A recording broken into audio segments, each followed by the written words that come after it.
What's going on, guys? It's Nick here, back with another video. It's Friday, so time to go over every game, talk about the wide receivers I'd be starting and sitting this week.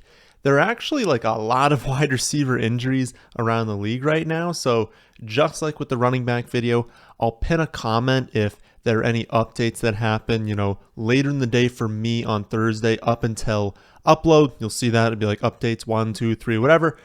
Just in case, some news drops, players are out. I didn't know that in this video. We usually learn a lot more on Friday, definitely a lot on Saturday and Sunday morning, but sometimes if someone hasn't practiced through Thursday, they're probably not playing this week. So we'll start things off with the London game, your second reminder of the week that we have a 9:30 Eastern kickoff, Denver at the Jaguars. Russ, we know, is playing. I don't think there's any other news, but we've been surprised in the past. So, if you'll be upset, that you start someone who's not playing, make sure you set your alarm. Make sure if your guys are playing in that game. Very low, tied for the lowest total of the week, 39.5 points. Jaguars, 2.5 point favorites. For the Broncos, it is probably just Sutton or bust. Judy can have a good game, had a good one last week, but it's not like this offense is overly appealing where we need to target all of their players. And at least Sutton, he comes with touchdown upside. He's been used the most in the red zone inside the 10-yard line. He's the guy they go to for touchdowns when they can ever get close. In terms of half PPR scoring, Judy's only gone over 7 points in 3 of 7 games this season. He has 0 games over 13. So it's like, if he hits, he's still not like really hitting to where you're like, oh no, I had to play Judy this week. Sutton, at least he's gone over 7 points in 5 of 7, 3 games over 13 fantasy points. So like he's got a little bit more of that ceiling. So I think Sutton's that like low end wide receiver too. Judy, you can pray for a touchdown, pray for a busted play. That's really the only time he's hit this season, or when there's busted deep plays. But he's just a low run flex play this week.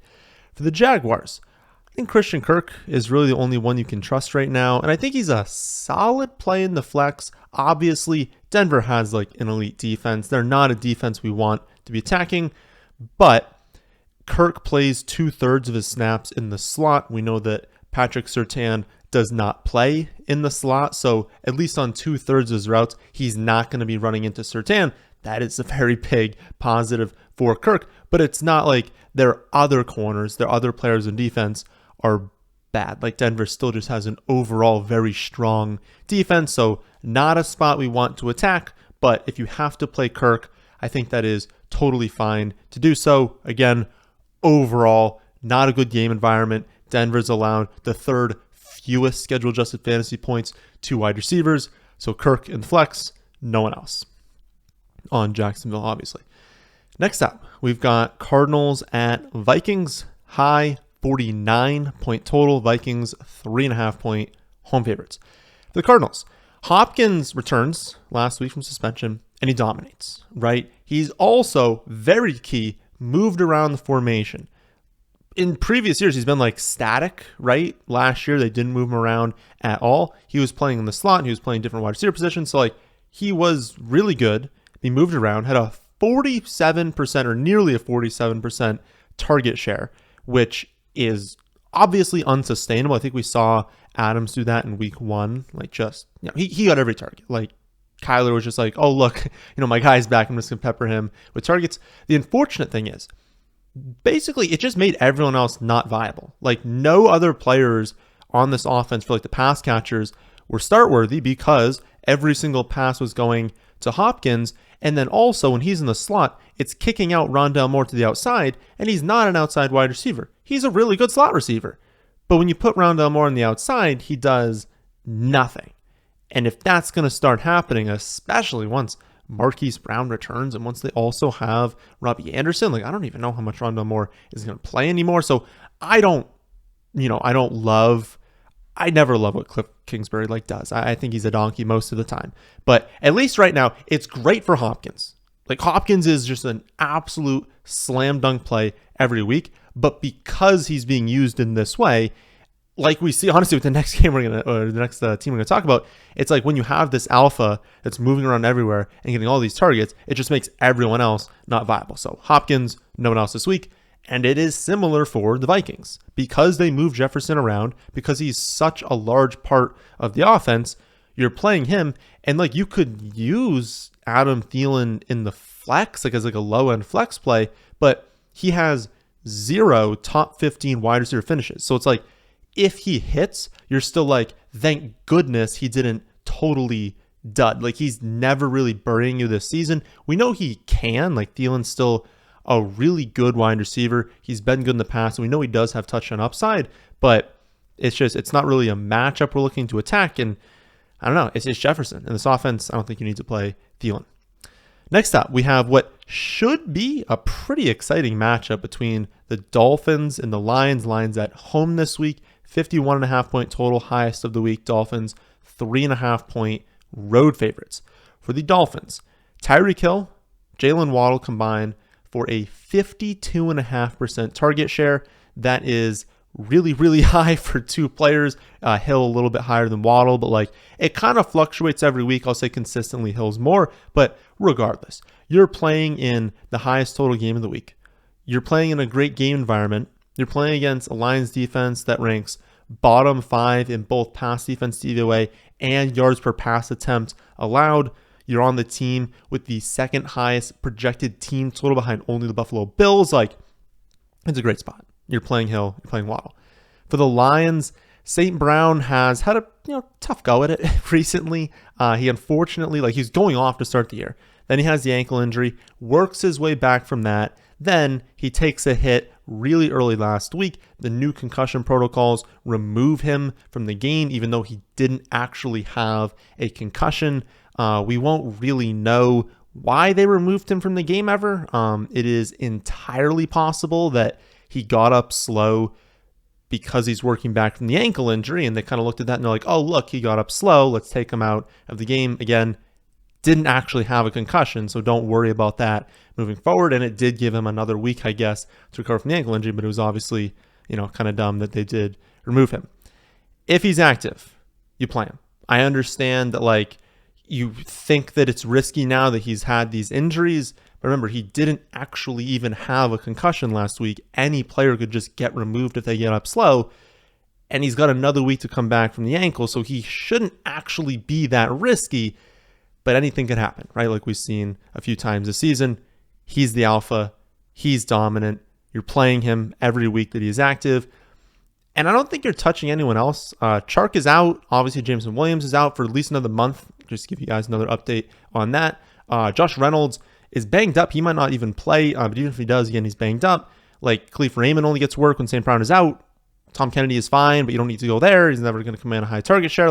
It's St. Brown. And that's it for the Lions. Next up, Bears at Cowboys. This game has a relatively low 42.5 point total. Cowboys 9.5 point home favorites. That line is moving towards Dallas as well throughout the week. For the Bears, Mooney leads the team with nearly a 30% target share. And usually, when a player has that, they are a wide receiver 1, but not on this offense. Even having his 29.5% target share, he has 2 top 50 wide receiver finishes. That is how much they throw the ball. 0 games with more than 11 fantasy points. You just can't play any Bears wide receivers, especially, in a road matchup against the Dallas Cowboys. For Dallas, always play Lamb, obviously. And then the status of Noah Brown actually matters a lot this week. I'm thinking if Brown plays, you're just playing Lamb and you're moving on. You don't need to play Gallup. You don't need to play Noah Brown. But if Noah Brown is inactive, that at least opens up, in that 4 to 7, it's kind of variant, but I guess on average 5 to 6 targets, it's going to open up for everyone, but Gallup should see 1 to 2 of those. And I think you could, that could be enough to trust Gallup in the flex, especially if Zeke misses. Zeke has not practiced on Wednesday or on Thursday. It seemed to start the week that it was no, he's because he finished the game, right? That he's not going to practice much, but then he's still going to play. He hasn't been confirmed out as of recording this. I think Roto World did say he was out, but that wasn't confirmed by anyone, so I'm not sure why they did that. Could certainly miss. And if Zeke misses, and then if Noah Brown also misses, it's like maybe you have Dallas leaning more pass heavy naturally because they only have like the one running back and he's more of a pass catching back. They don't want to give Pollard, 25 carries.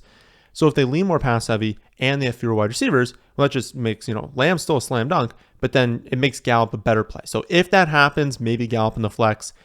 If Zeke plays and Brown plays, we don't need to play Noah Brown or Gallup. But if Zeke is out and Noah Brown is out or plays, like it just makes them a little bit stronger because they could lean more pass heavy. But I would say, again, just to reiterate, play Lamb, only play Gallup if Zeke and Noah Brown are out, just to be clear. Next game, Raiders at Saints. High, 49.5 point total. Raiders 1.5 point road favorites. For the Raiders, New Orleans is a plus matchup for wide receivers. It gets even better if Lattimore is out. He did not practice on Wednesday. He has been out for a while. It seems like he's not going to play this week, but confirm that. It just, just makes it stronger if he's out. But it doesn't really matter. I mean, Adams has over a 31% target share on the season. They really only even use Jacobs and Adams when they get into the red zone. Maybe that changes when Waller returns, if he ever returns. But, you're playing Adams, and when you have another situation, a wide receiver getting like this level of dominance, this much work in the receiving game, it's them and it's no one else. You can't really play any of the other Raiders wide receivers. For the Saints, the matchup is beautiful. I mean, it is an unbelievable matchup for the Saints. The problem is that they're all hurt, right? Except for Olave, who's a slam dunk play. But Michael Thomas is probably not going to play. Jarvis Landry, probably not going to play. And so you say, ooh, what about the secondary wide receivers? Like, you don't trust Traquan Smith and Marquez Callaway, right? They have that Shaheed kid who needs to get more snaps. He's been really, really good in deep balls and end arounds, but, it's Olave. That's it. Great matchup. Absolutely play Olave as a wide receiver one this week. Next up, Panthers at Falcons, 41.5 point total. Falcons 4-point home favorites. Line is moving towards the Panthers so far this week. For the Panthers, obviously you're only considering DJ Moore unless you play in like an 18-team league. And he's actually like a decent consideration this week. Like last week we talked about how like he really does benefit from McCaffrey leaving. The target share will go up. They might use him more on end arounds. Like he's just going to be especially featured if they ever get close to the red zone. He's like the only wide receiver they're going to throw the ball to. He's now in the season up to a 27% target share, but he commanded 10 of 22 targets last week. So, I mean, he could go out there and have half of the team's targets. You don't need to throw the ball that many times to be a good play. And it was a positive game script last week. Like they only threw the ball 22 times because they were winning in like the whole second half of the game, running the ball every play. I mean, that's not going to happen every week. And now you've got a Falcons defense that is the second best matchup for opposing wide receivers. They just got ripped apart by Joe Burrow for like 500 passing yards. Like obviously PJ Walker isn't going to come even close to that, but he doesn't need to. I mean, if Moore's getting half the receiving work, like even if he gets like 40% of the targets, I mean, if they have any sort of volume and they have any sort of success, which they should against the Falcons, I mean, DJ Moore is like a good flex play this week. For the Falcons, it's just disappointment, really. I mean, they got steamrolled last week by the Bengals, right? But they didn't even try to make the game competitive. Like, they were basically just like, oh, looks like we're going to lose this week. It was like drive 2, right? Like, they were down multiple scores instantly, like right at the beginning of the game. And yet they still decided to run the ball for like a few yards a pop and only attempt 13 passes. And like, I get that if you're a really good run team, which they are, but if it's also successful, it wasn't working. Like the ground game wasn't even working. And yet they're still like, well, I don't care that we're down a ton. I don't care that we need to score here. Let's just keep running the ball for like 3 yards a play, even though like we have, 2 top 10 picks at wide receiver and tight end. And the passing game has been effective at times when we've used it. If that's the case, we can't even look at games and be like, oh, well, if they get down, they'll throw it. And apparently not. Apparently, even if they get down, they'll just lay down and like give up, right? So until Arthur Smith is fired, which you have to hope happens soon, hopefully they keep losing and that happens. But until that happens, you just can't play any of their pass catchers. Patriots at Jets is up next. 40.5-point total. Patriots 2.5-point road favorites for the Patriots. Mac Jones has been announced as starter. That does not mean that Bailey Zappi will not take over at some point, but he will start the game. Talking about Mac Jones there. I don't think that matters too much, but I want to note that Myers historically has just not caught touchdowns, but Zappi has thrown for 4 or 5 touchdowns this season. 2 of them have been to Myers. So Myers has 4 touchdowns in his entire career, 4-year career. 2 of them have been the last 3 weeks from Zappi. So if you have Myers, you kind of want Zappi at quarterback because maybe he's just leaning on him when they get to the red zone. Like, it could be randomness, but I don't know. He's played 4 years and he has 4 total receiving touchdowns, 2 in the last 3 weeks from this one quarterback. Like, I don't know. Like, sometimes players just lean on other guys. Like, I don't know. I think you want Zappi at quarterback if you have Myers. Again, he could show up at some point, but it's going to be Mac Jones starting. I just think you're probably playing Myers in the flex this week. The matchup is not good by any means, but he's still the focal point of the passing attack. He's still a very good wide receiver. He's a flex play. Like, that's just what he is. For the Jets, it doesn't seem like Corey Davis is going to play this week, so you're going to have Elijah Moore and Garrett Wilson as the clear top 2 wide receivers. Then probably rotation of like Berrios, Mims, Jeff Wilson at that 3rd wide receiver spot. I don't think you're starting any of them, but I would say Elijah Moore would be like the most appealing to me, since you have to think they're going to go out of their way to scheme him looks this week. Like, he's someone they view as a long-term piece to the offense. They love his talent, and it's not like you're scheming looks to a bad player. Like, he probably at this point in their like respective careers is better than Garrett Wilson. Probably now that Breece Hall is injured, is their best player on offense. It would make sense if keeping your best player happy means getting them the ball, and they're your best player, so you should get them the ball. Wouldn't you think he's going to get targets this week? So I would imagine they do that, but it's a terrible spot and it's a good defense. So I don't think you're starting them, but if you had to, it would be Elijah Moore this week. Next up, we've got the Steelers at the Eagles.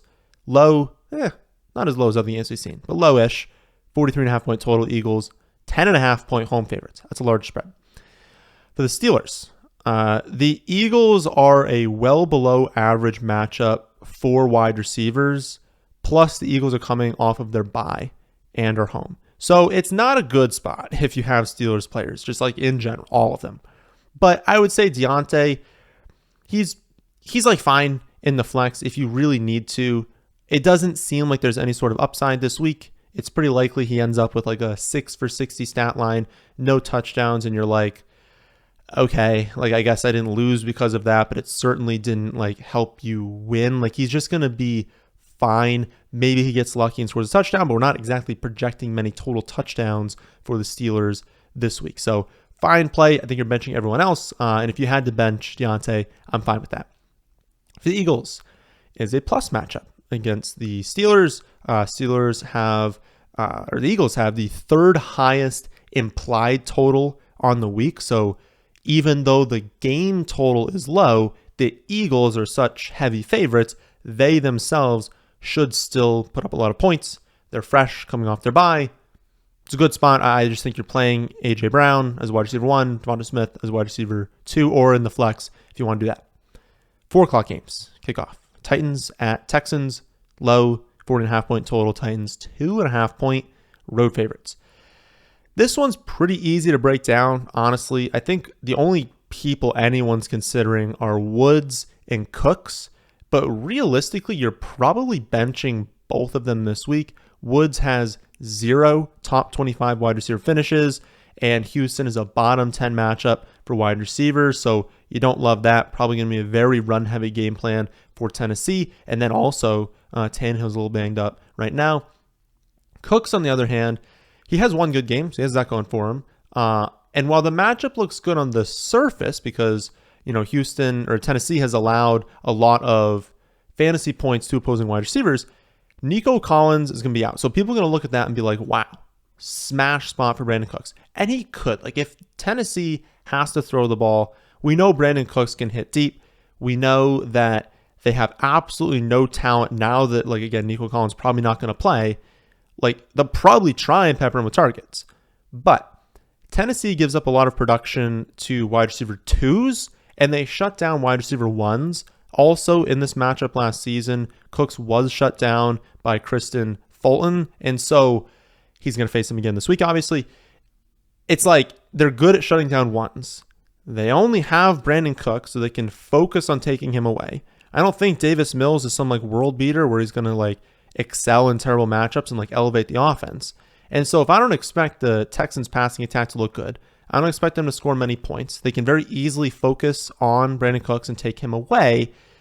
It's not a great spot. And if in general, not even downgrading the matchup, he projects like fine in the flex, once you downgrade the matchup, he's just a lower end play and you probably just don't need to go there at all. I would personally bench him. Next up, we have the Giants at the Seahawks. 44.5 point total. Seahawks 3-point home favorites. For the Giants, the only one you're looking at really is Wan'Dale Robinson. Was up to 69% of the snaps last week. 8 targets, 6 for 50 stat line. He got a little bit banged up at one point, but did return to the game. Probably going to play this week. I haven't seen anything that indicates he's not going to play. Assuming he does, fine in the flex. Seattle is best attacked at the tight end position. But when you look at the Giants tight ends, like Bellinger is now out. So you've got Chris Myrick and Tanner Hudson. Like, do you really think, like, even though, again, Seattle just has been steamrolled by tight ends, but the Giants really can't use those two that much in the game. So it's like they're going to have Saquon probably going to explode this week, but Wan'Dale's their number 2. Like, he's their second option in the receiving game. They're probably going to give him in that like 8-9 target range. If he can rack up a few of them, you know, he's going to have a really high catch rate. That's going to be good production. I'll say better in PPR though. Standard, no, don't need to go there. Half PPR, fine, but like the touchdown odds are still low. The yardage on those receptions won't be high. It's got a very low ADOT. And so PPR leagues, solid flex, half PPR, fine. I'll say he's fine. Not a great play. Then for Seattle, Metcalf wants to play, trying to play, probably not going to play. So if he is active, just like play him. If he's active, like just assume he's good to go. Not going to throw him out there if he's not good to go. If he's out, which is the most likely outcome, then we're going to have Lockett, Marquise Goodwin, and D. Eskridge. You can kind of throw Goodwin and Eskridge kind of out the door. Like if you really needed them in like a 14-team league, maybe a 16-team league, that's fine. 8, 10, 12-team leagues, they're just not going to be used enough. They're not good enough players to where you really want to be attacking them. So it's basically Lockett as just like a definite play at wide receiver 2. The other ones, it's like if you're super desperate, you can go there. I don't think any of you really need to do that. 49ers at Rams is up next. This one has a 43-point total. 49ers, 1.5-point road favorites. Even with the Rams, and this is like interesting, like 49ers have stayed 1.5-point road favorites. Even with the Rams coming off bye, Debo looking questionable, Juwan Johnson being questionable. Like, I know those, like, I guess Debo is, but Juwan Johnson isn't going to change lines, right? But I think the fact that it's at least possible that, like, if they have Debo out and Juwan Johnson out, that maybe their offense isn't as successful, and then the Rams coming off of their bye might put some things together. So it's interesting. The 49ers are still favorites, but it indicates, maybe that Debo's going to play, but also indicates that, like, the 49ers are just a better team. Like, they just are. Their defense is great. Their pass rush is great. The Rams' offensive line is not great. So the 49ers are going to have a lot of pressure on the Rams this week. It just indicates that, like, the 49ers are very clearly the better team, even when they're banged up. For fantasy, the Debo news impacts everything, right? Like, if he plays, you view them the same way. It's you're playing Debo, and then Ayuk is like a solid play in the flex. If he's out, then now Ayuk becomes like, okay, a really good play probably at wide receiver 2. And if that's coupled with Juwan Johnson also being out, now you're like, okay, you got Brandon Ayuk, play him, because they're going to have to throw the ball. They can't run the ball every play. And it's basically, when they throw it, just going to be McCaffrey, Kittle, and Ayuk. And so Ayuk's going to have a really strong target share, a really good chance of scoring a touchdown. He'll just be a really solid play. Not a lock to go off, but like if those two are out, you're playing Brandon Ayuk. So kind of how you view the situation really depends on Debo Samuel. You would hope that if the injury is like, something that's going to linger, that they would just hold him out, make sure he's 100%. But, you just have to kind of watch the injury report, see how the rankings adjust. And then I don't think there's anyone else. Like, if you want to take a shot on Danny Gray and like the Millie Maker on DK or like something like that, sure. But even if you have Debo and Juwan Johnson out, you're not playing these secondary wide receivers for San Fran. It's just not worth it. They're going to hyper focus on McCaffrey, Kittle, and Ayuk if that happens. For the Rams, Van Jefferson expected back this week. Confirm that obviously, but you're not really playing him, but just like confirm it if you like are for some reason. And I just think I guess to kind of go over that, I think he'll be a good play in the future. And I really think he could be their second best wide receiver. The problem is in this first week back, he could go out there and run 10, 15 routes. And at that point, against a strong defense, you're just praying he hits a 50-yard touchdown. And so give him a week, see what it is, hope he goes off, and then hope you can play him in the future. But, you want to see him play for a week before playing him. Just play Cup. I mean, that's just the advice every week for the Rams. Final 4 o'clock game. Commanders at Colts. Low, 39.5 point total. Colts, 3-point home favorites. The Commanders. Dotson should be out again this week. He re-aggravated the hamstring late last week, so he might miss more time. Pretty unfortunate there. So you're really just looking at Terry McLaurin, Curtis Samuel.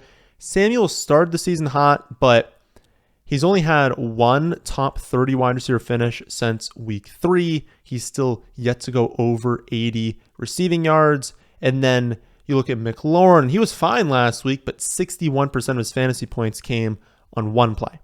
Outside of that touchdown, he had 4 receptions for 36 yards. And then no one would be excited to play him this week if that had happened. So I think both of them are fine. But McLaurin's my wide receiver 29. Samuel, wide receiver 32. The Colts are the third most difficult wide receiver matchup. I just don't see how you could be excited to play either one of them. They absolutely need to score a touchdown. It's not a good spot on the road. You do still have Taylor Heineke as your quarterback. I don't think you need to play either one of them. For the Colts, the Commanders are the number 1 matchup for opposing wide receivers, though maybe it's a little bit tough to know how the offense is going to look with Sam Ehlinger at quarterback. He was great in the preseason, and Matt Ryan's been pretty bad in most weeks, so you'd think it wouldn't be too much of a downgrade, but worth noting. We don't 100% know. There's a lot more risk in the Colts this week. But I think you're definitely playing Pittman as wide receiver 2. I couldn't see, if you're benching Pittman in pretty much the best matchup he's going to have, what are you doing? Sam's going to play the rest of the season. So if you're benching Pittman this week, you might as well trade him because you're never going to play him. After that, you could look to Campbell or Pierce. They don't project super well, but Campbell's been playing really well recently. If he can rack up, 6-7 receptions, especially in a full PPR league, maybe he's got some sort of upside there, especially if he can score. And then Pierce can hit on a deep ball. Pierce has, red zone upside. So I think you can play them. Again, they're not going to project well. So when you look at the rankings, they're not going to be super high. But if you had to play one of them in your flex, or maybe better your second flex spot, you could, because the matchup again is really good. But just the unknown with Eiling at quarterback, not expecting a ton of pass attempts in total for the Colts this week. Again, they're not going to project well. So it's likely you look at the rankings and you're like, oh, I'm benching both of them. The Sunday night game is going to be Packers at Bills. Relatively high, I guess, 47.5 point total, at least for this season that's higher. But the Bills are 10.5 point home favorites. For the Packers, somewhat depends on the status of Lazard. You saw him leave last week with the shoulder injury. He's questionable. I have no idea if he's going to play. Check that before Sunday, and hopefully we know. That's a tough one, though. It's the Sunday night game. You definitely don't want to play Lazard if you don't have any sort of backups, unless you know with 100% certainty he's going to play. If he's a game time decision and he plays Sunday night, do not have him in your starting lineup if you don't have another option. You can't afford to take a 0 at a position. So you're probably not just playing him, honestly. If he is confirmed out, more targets are going to go to Watkins. They're going to go to Romeo Doubs, but it would be in a brutal matchup on the road with low touchdown chances. And so we'll see if we get the news. I'll adjust the rankings accordingly. But again, if Lazard is out, there's still not going to be fantastic plays. We're not expecting a lot from this offense. They could go off, and hopefully they do. Hopefully this offense starts to look a little better. But I would say the most likely scenario is you're just not playing Packers wide receivers this week, and especially if we get word that Lazard is playing, I would just bench everyone. For the Bills, it's still a tough matchup. It's a strong Packers secondary. They've allowed the fourth fewest schedule-adjusted wide receiver points, or points to wide receivers. I said that kind of weird. But it doesn't really matter, right? I don't really care what the matchup is, to be completely honest with the Bills. It's the Bills. It's Josh Allen. They're playing at home. Play Diggs. Play Gabe Davis. There will be weeks when Gabe Davis in particular isn't like amazing in fantasy, but the upside is, like we saw a few weeks ago, like 3 for 175 and 2. Like you just have to play him every week. Then my hope is that Shakir takes over as a full-time slot receiver. You can't play him unless we get like full confirmation before Sunday that has occurred. But my hope is that it does happen. Stash him in case it does. But again, don't play him yet. The Monday night game will be Bengals at Browns, 47-point total. Bengals 3.5-point road favorites. For the Bengals, play Chase, play Higgins every week. And I wouldn't chase the big game from Tyler Boyd last week. If you were never playing him, I don't think this all of a sudden means you got to start playing him. I have to play him in my 16-team league, but I would imagine 8, 10, 12-team leagues, what most of you play, you probably have a better option. He's been wide receiver 35, so he's not a bad play. And like this offense has just been clicking. They're throwing the ball a ton. That's obviously a good thing for Tyler Boyd. And if you had to, absolutely fine playing him. Odds are you have 2 to 3 wide receivers inside the top 35 in the rankings. For the Browns, it is only Amari Cooper. He is a low floor, high ceiling wide receiver 2 every single week. No different this week. He always plays better at home, so you got that going for you. But understand it's Amari Cooper. He could go out there and have 2 for 20. He could go out there and have 7 for 150 in a score. So that'll do it for the week 8 wide receiver starts and sits. Remember, you can see my exact detailed projections for every single player on my website, thefantasyfootballadvice.com. And I will pin a comment in this video. So go to the comment section and see the pinned comments. If something happens between like now and upload that kind of like impacts the things we talked about. So check if something happened there. I'll be back tomorrow to go over my favorite plays this week. But that, my friends, is the end of this one. Hope you all enjoy. If you did, how about hitting the like button and how about subscribing to the channel if you're new here. Thanks for watching.